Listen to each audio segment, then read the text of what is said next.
Estás viendo la versión para YouTube de Sí, el podcast de Somos Innovación. Acompáñanos a explorar cómo a través de soluciones innovadoras los latinoamericanos vamos a mejorar nuestras vidas. El futuro llama.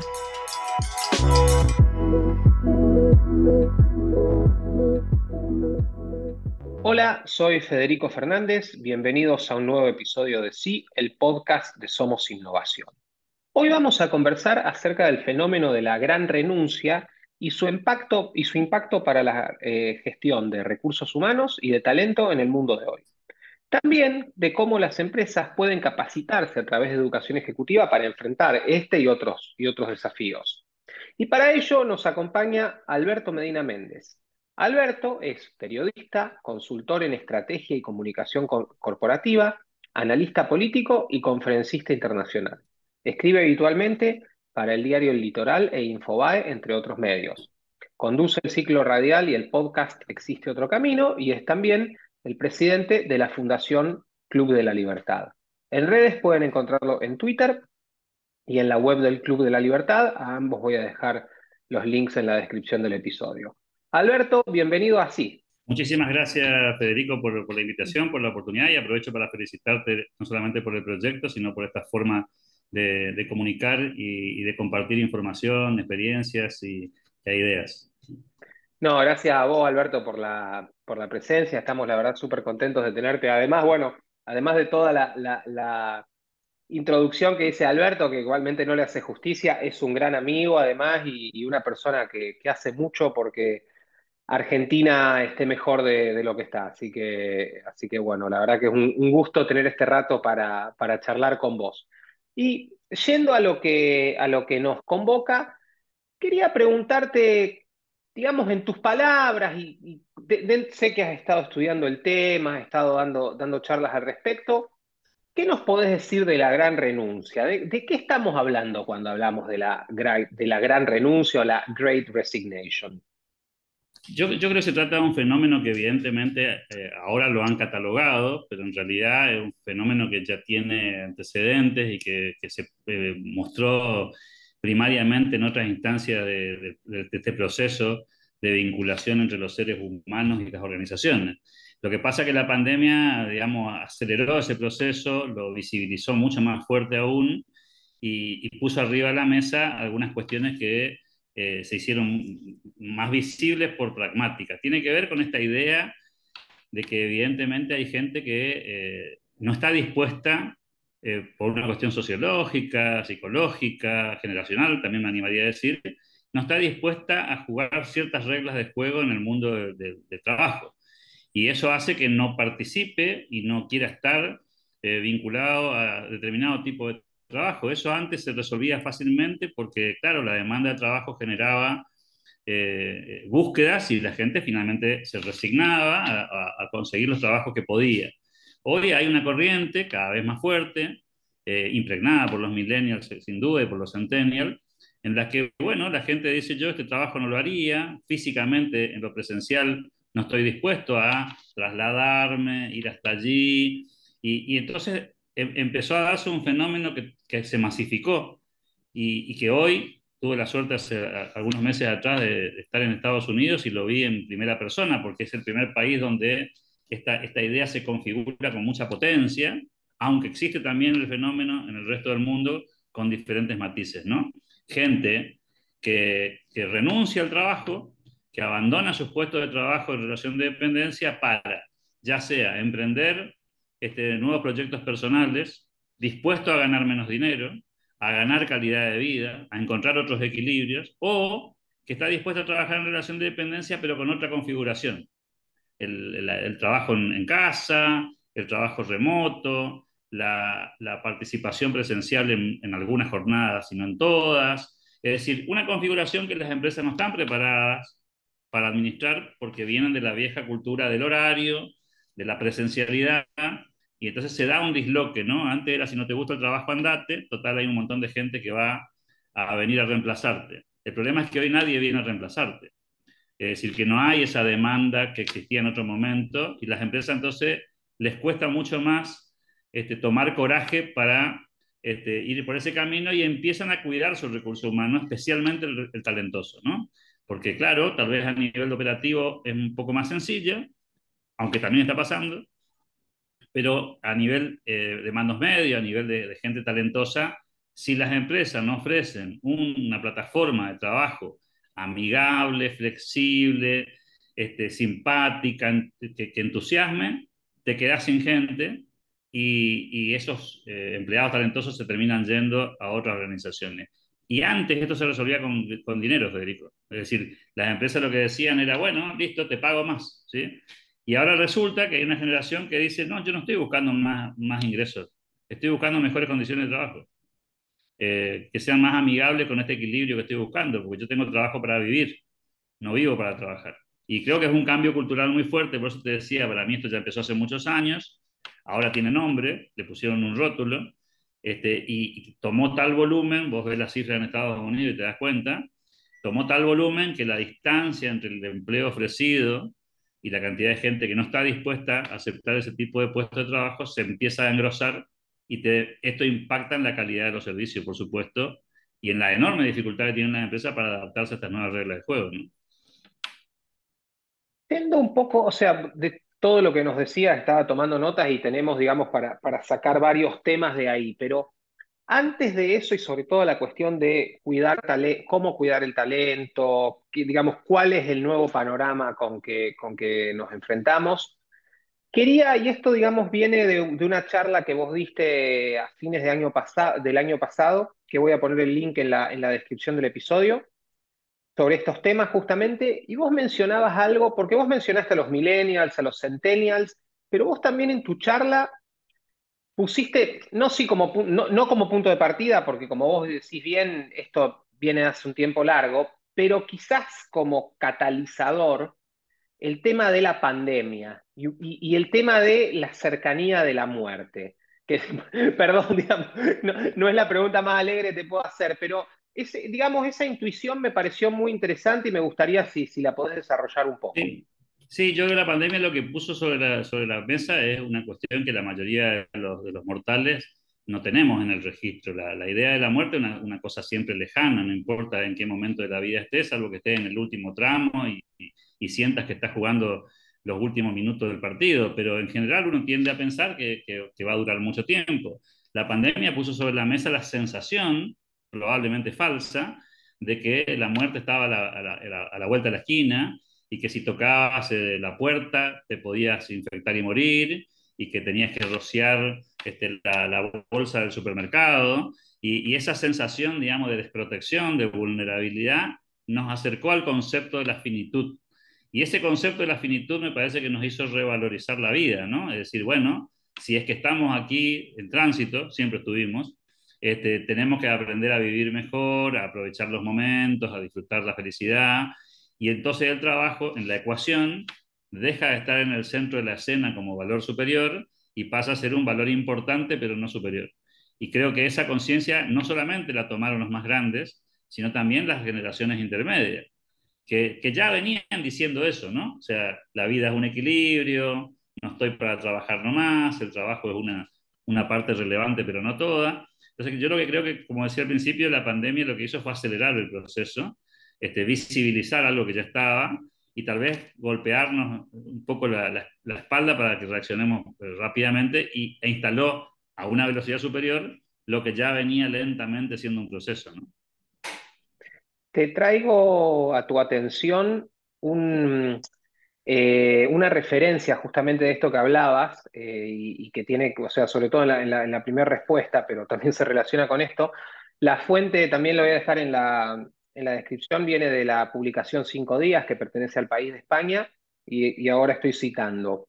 Un estudio realizado por Randstad en 2022 sobre una muestra de 35.000 personas entre 18 y 67 años de 34 países muestra cómo los miembros de la generación Z y los millennials anteponen la felicidad a cualquier otra cosa.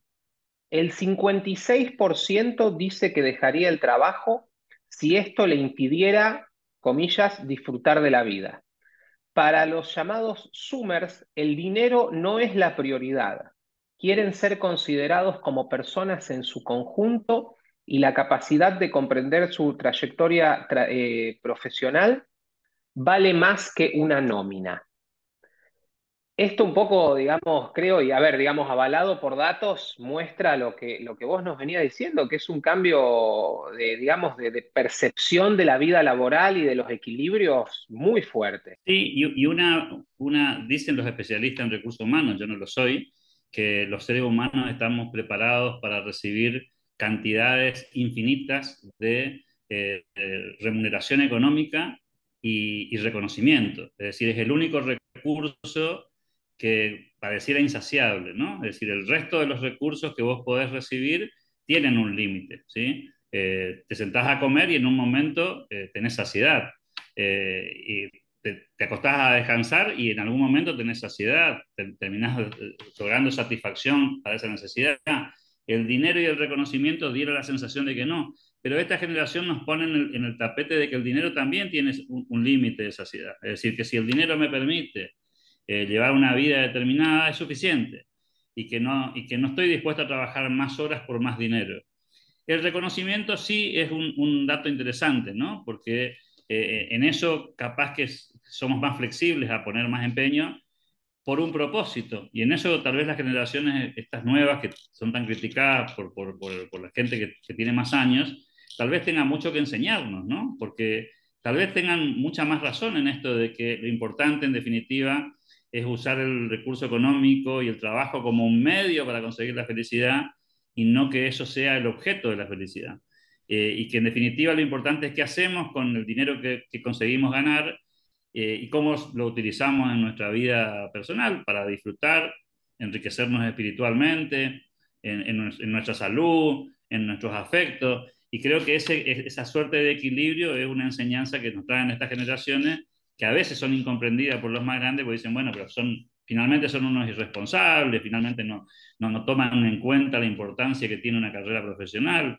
Bueno, tal vez no en la magnitud que tenían otras generaciones, pero han encontrado una suerte de equilibrio nuevo y lo interesante para mí de este fenómeno, Federico, es que las empresas son las que están aprendiendo, las organizaciones son las que están aprendiendo. A vos y a mí nos pasa que para retener talento no se trata de hacer un buen ofrecimiento en términos económicos, sino de dar una contención, esto que le llaman los expertos salario emocional, que tiene otros condimentos y que requiere por parte de los líderes otros talentos también.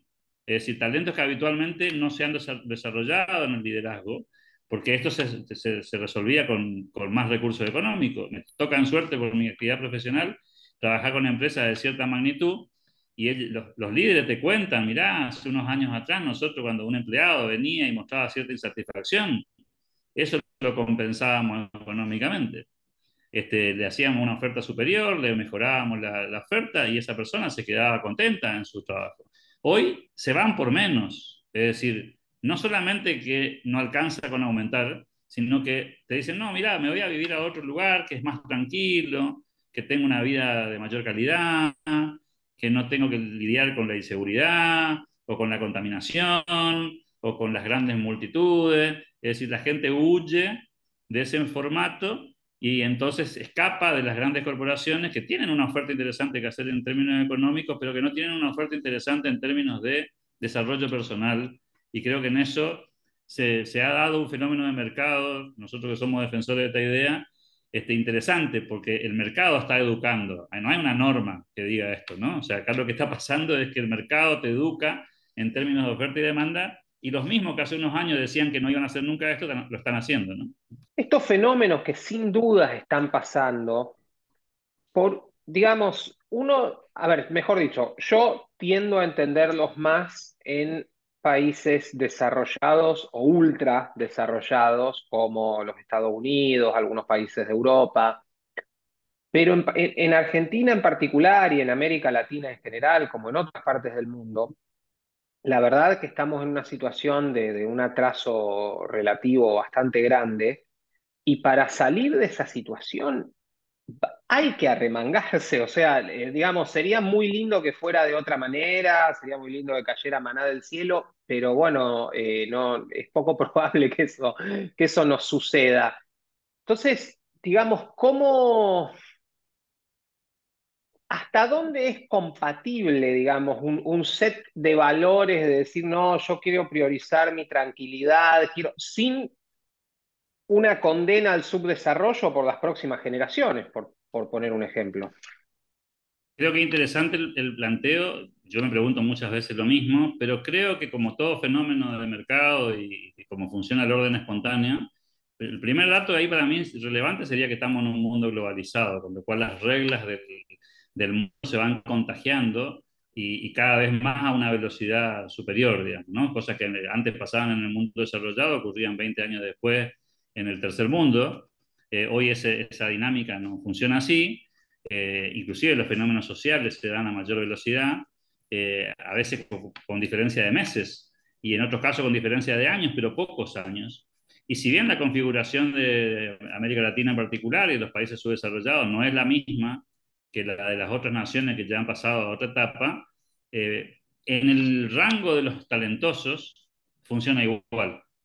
Porque la competencia, si la empresa que está en Argentina no compite con la empresa que está en Argentina nomás, también compite con la empresa que está en Europa y en el mundo desarrollado, porque hay mucho trabajo a distancia, porque los jóvenes sienten que son ciudadanos del mundo, que se pueden ir a vivir a otro lugar y por lo tanto eligen con los pies, como decía Friedman, dónde vivir. Y eso deteriora la calidad del recurso humano disponible en cada espacio, y eso es lo que para mí es interesante, ¿no?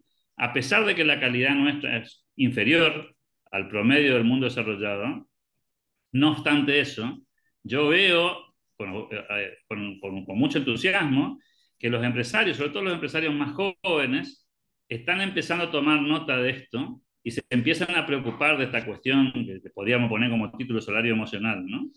Porque hay un fenómeno que yo no quiero pasar por alto, que también lo hemos charlado en algún momento, que es este famoso fenómeno de la renuncia silenciosa, ¿no? Es la gente que va al trabajo, que cumple horario, pero que en realidad ya renunció. Es decir, está ahí en una especie de espectro, ¿no? Una especie de holograma que está en el trabajo, simulando que trabaja, mientras el empleador simula que le paga, ¿sí? Es decir, hay una especie de farsa ahí montada que dura un tiempo y que en algún momento se extingue porque alguna de las dos partes se da cuenta que ese equilibrio no funciona.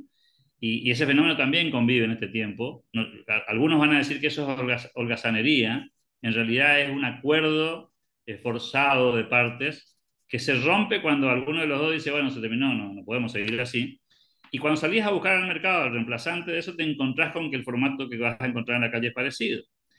Entonces, ¿quién se termina adaptando? Las organizaciones. Lo hemos charlado contigo en cuestiones vinculadas a nuestras fundaciones, ¿no? ¿Cómo hacemos para entusiasmar a los más jóvenes? ¿Cómo logramos que se involucren, que se comprometan? Y fíjate que nunca nos sentamos a decir, ¿y si le pagamos un poco más? Es decir, eso no está en la conversación, ¿sí?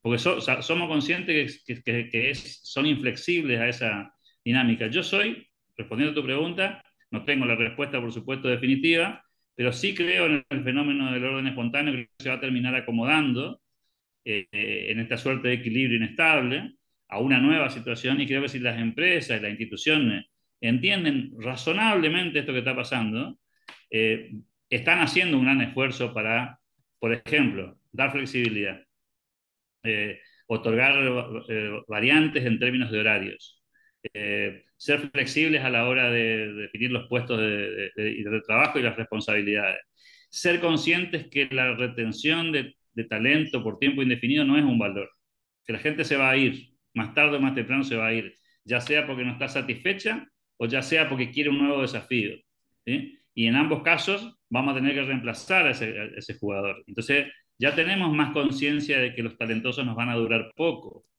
y que no es como antes, que la persona entraba a trabajar en un lugar y 30 años después se jubilaba ahí, digamos. Eso ya no es ni un valor ni es deseable, ¿sí? Y creo que no hay más empresarios que crean que eso está bien, digamos, ¿no? Creo que son conscientes de que esa etapa terminó e inclusive cuando tienen que contratar, a vos te debe pasar lo mismo, cuando ve una persona que nunca cambió, probablemente estemos frente a alguien que no tiene capacidad de adaptación o que no es apetecible en el mercado. Y vuelvo a repetir, creo que hay una transición de valores ahí que yo estaría atento, no tengo la respuesta, pero yo estaría atento a estos cambios para poder operar en la misma dirección que se están dando los acontecimientos, ¿no? Mencionaste algunas, o sea, mencionaste varias cuestiones que se pueden hacer como para atajar y contener estas, digamos, estas nuevas tendencias. Pero, o sea, para ponerlo un poco ordenado y también para, ¿por qué no? Para que podamos hacer el extracto para TikTok, todos hablando de generación Z.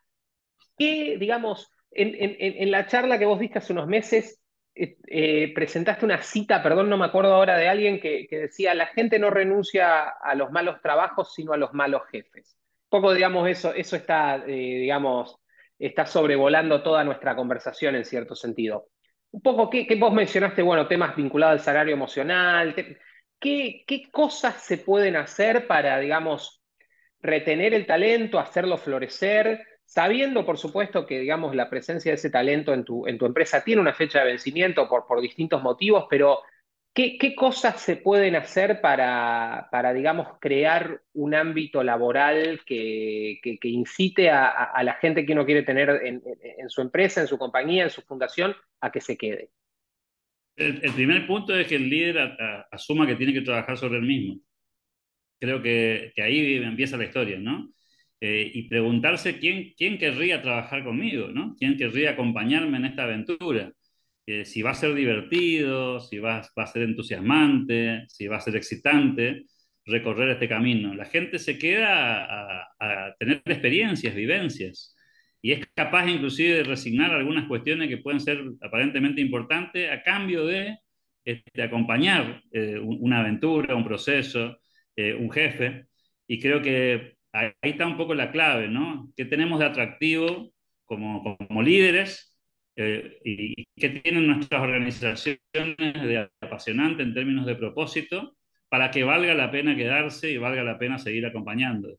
Creo que ese es el desafío que tienen los líderes, y el desafío de las sociedades es construir esos líderes, que no son los líderes autocráticos, sino que son los líderes que inspiran y que generan contagio. Si no, la gente va a ir a buscar un trabajo que probablemente aparece como de menor jerarquía, pero el jefe me parece mucho más interesante. En Argentina diríamos piola, ¿no? Como una persona con la que vale la pena compartir un café. Hace algunos días atrás leía una cita que yo no conocía de Steve Jobs, que decía que él para seleccionar gente que entraba a la empresa, tanto en Pixar como en su empresa madre original, la más famosa de su historia, digamos, en ambos casos él hacía lo mismo, ¿no? Él trataba de pensar con quién compartiría un día de trabajo. O sea, la persona está interesante, tiene algo para contar, tiene alguna una cosa para compartir. No pensaba en términos de los talentos, porque él decía, yo me siento cómodo trabajando con gente con la que me tomaría un café. Y eso que parece una pavada, hoy visto retrospectivamente, he pasado más de 2 décadas de aquella cita, digamos, empieza a tener sentido, ¿no? En aquella época era un disparate, hoy me parece que es una regla. Vos querés trabajar con gente con la que tenés códigos comunes, valores compartidos, con la que podrías comer un asado, ¿sí? Y si no se da esa sintonía fina, es muy difícil avanzar. Con la que disfrutás. Yo creo que un poco la tarea es de los líderes puertas adentro con ellos mismos, cómo mejorarse, cómo evolucionar. Y en la medida que evoluciona el líder, hay más chances de que esa organización tenga adeptos y gente dispuesta a jugar ese partido durante más tiempo. Ni siquiera en ese caso para toda la vida, ¿no? Pero creo que le daría un poco más de durabilidad al proceso y haría que otra gente que está fuera de la organización quiera ir a trabajar ahí. Cuando vos mirás las empresas más atractivas, no son necesariamente las que mejor pagan. Yo suelo hacer una broma un poco fuerte de que si el único valor importante fuera el dinero, la gente se dedicaría exclusivamente a la venta de drogas o a la prostitución, que son actividades muy rentables en términos económicos, ¿sí? Pero que evidentemente no tienen una satisfacción integral al punto tal de que otra gente prefiere hacer otro tipo de tareas que no tienen que ver con la licitud o no, sino con los códigos morales, ¿no? Entonces, creo que hay que ser atractivo en un término con mayor completitud en términos de la oferta, y creo, se trabaja mucho eso en las empresas hoy, en diseñar un propósito, el para qué estoy llevando adelante esto, que puede tener un sustrato vinculado a la cuestión del lucro y de la rentabilidad, pero que en el fondo es si esto sirve para cambiarle la vida a alguien o no, digamos, ¿sí? O sea, si el propósito que tiene mi organización va más allá de la renta y la renta termina siendo una consecuencia natural de hacer bien las cosas, ¿no? Como decimos los liberales, en términos de satisfacción de la demanda o de las necesidades humanas. Si logro satisfacer esas necesidades, recibo una recompensa. Pero en el fondo hay un propósito que es superior a ese, porque si fuera una cuestión material, insisto, nos dedicaríamos a otra cosa, digamos, ¿sí? Hay en el fondo de la cuestión algo más profundo que es valioso para la persona que lo lleva adelante. Y Alberto, dando un poco vuelta, digamos, porque, y por favor, comparto todo lo que vos decías, pero por otro lado también hay dos cuestiones que están vinculadas, que se han viralizado últimamente, que tienen que se relacionan al momento en que Elon Musk compra Twitter. El primero, cómo empezaron a aparecer videos de empleados que, bueno, probablemente ya no están más en la empresa, que describían su día trabajando en Twitter.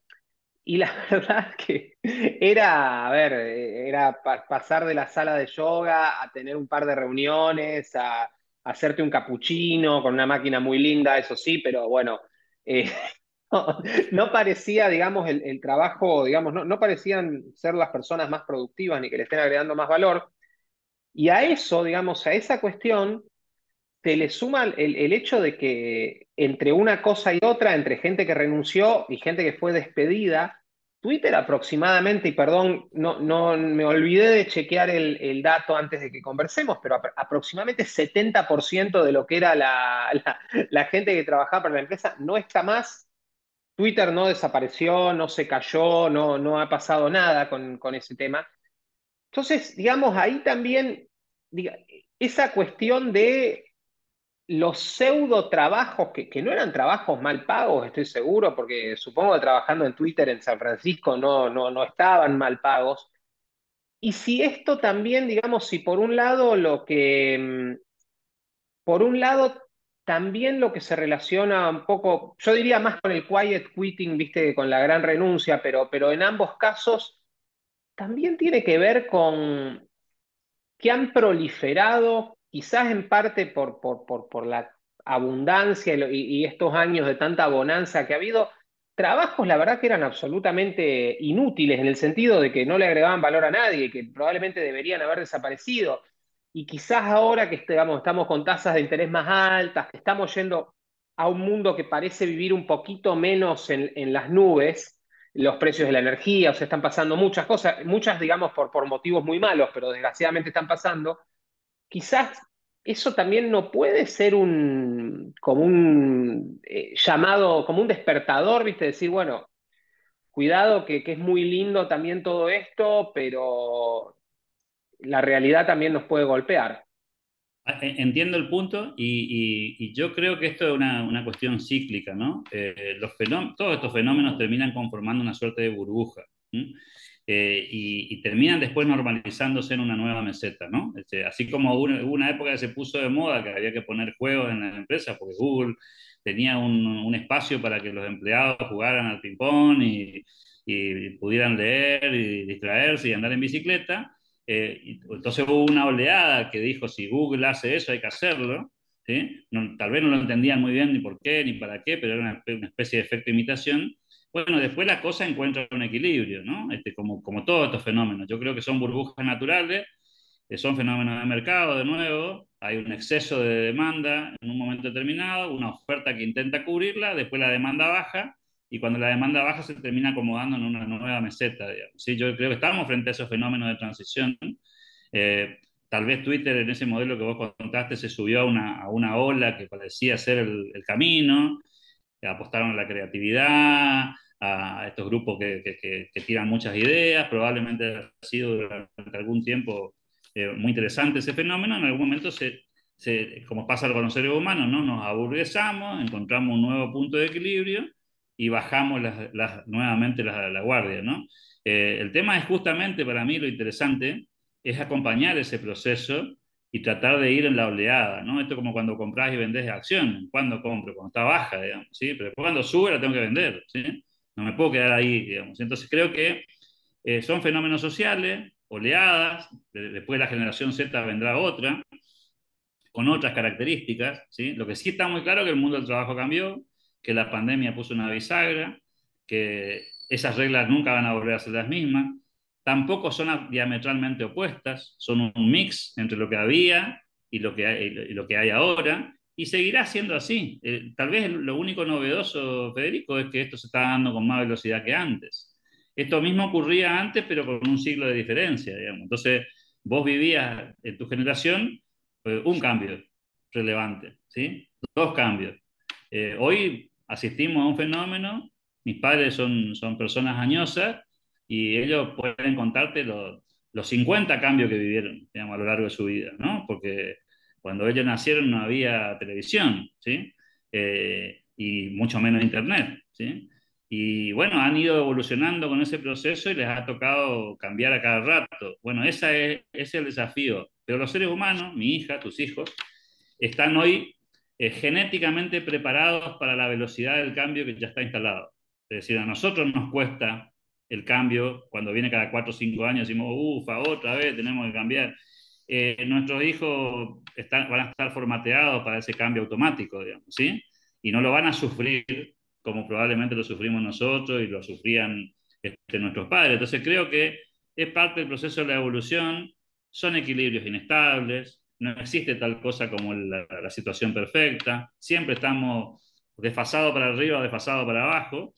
El tema es entender esa dinámica, ¿no? Si uno entiende cómo se mueve la sociedad, cómo se mueven las organizaciones, y es capaz de entender que no se puede quedar quieto, que el peor riesgo es estar parado, y acompaña, bueno, por supuesto, va a acertar a veces y se va a equivocar en otras, pero siempre entendiendo que estamos en movimiento, ¿no? Pero creo que es el gran desafío de este tiempo y que la gran renuncia, por dar el ejemplo que hoy estamos charlando, pone ahora en el tapete, pero no deja de ser un cambio más de los que vamos a seguir visualizando. Si nos podemos adelantar a eso, bueno, seguramente vamos a tener más espalda para maniobrar el proceso. Y si lo vemos tarde, bueno, trataremos de acompañar, aunque sea tardíamente.